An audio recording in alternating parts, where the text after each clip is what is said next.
Hey guys, Professor Bill of Comic Book University, and Injustice versus Masters of the Universe, issue number 3. Dude. So, there's some action in this book, but it's not good action. It just kind of exists. But a couple other things, like this is the real setup issue. Now, usually you'd figure that issue number 4 would be the setup issue, because I think this only goes to issue 5 or 6, I don't remember. Either way, you'd figure that the penultimate issue would be the one that really sets everything up.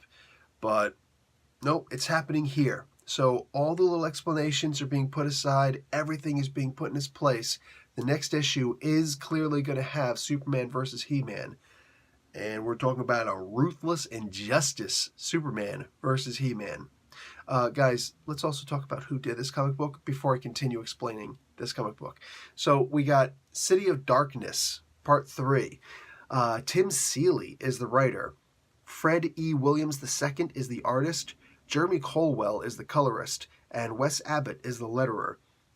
Williams II and Colwell are the people who did the covers. And Liz Erickson is the, assistant editor. I actually expected to see a, a variant cover artist, but I do not see that. Anyway, Superman was created by Jerry Siegel and Joe Shuster.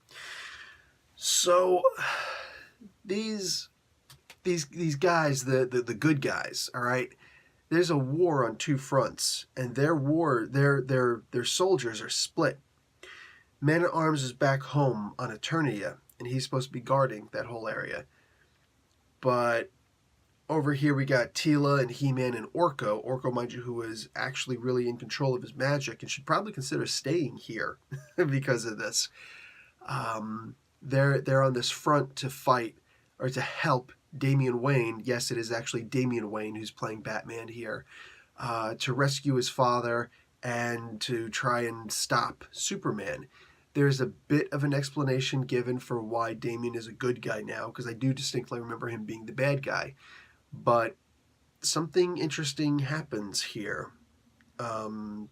They get to Batman, and just as Batman becomes conscious, oh man, one of the people who carries the Batman cowl seems to get their neck broken.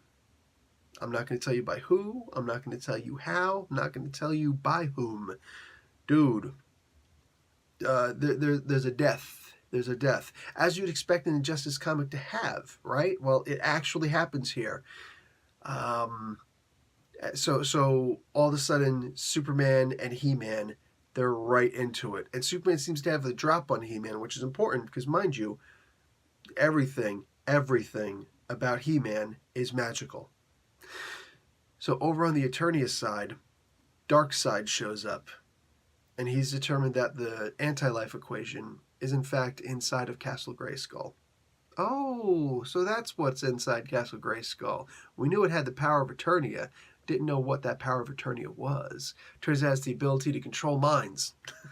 So, okay, interesting. So we got one hell of a battle on our hands on two fronts, and He-Man has to figure out what's going on there on Earth so he can come back and handle business back on Eternia. Will it be enough? Either way, will it be enough? We'll see. Like, things look really dire right now. Like Masters of the Universe, Injustice. That's crazy. So, although not a whole lot happened in this comic book, all the battles were kind of frivolous. Almost everything that was said was frivolous until the very end. Towards the end, that's when all of a sudden the stakes skyrocketed. But again, this is the setup issue. And it looks like we're going to have 2 issues, since there's 2 battlefronts, to solve all of these crises.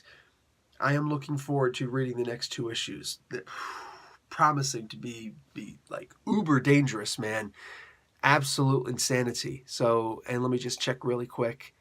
There's a 6-issue miniseries. Shoot, so only issue 3. I don't see how issue 4, 5, and 6 could possibly be boring. Obviously, issue 6, but yeah, if this was the setup, we were waiting for everything to set up, and boom, it's set up, done. Let's go, let's fight. This is sick. This is sick. I'm enjoying this. All right, guys. Professor Bill, Comic Book University. Class dismissed.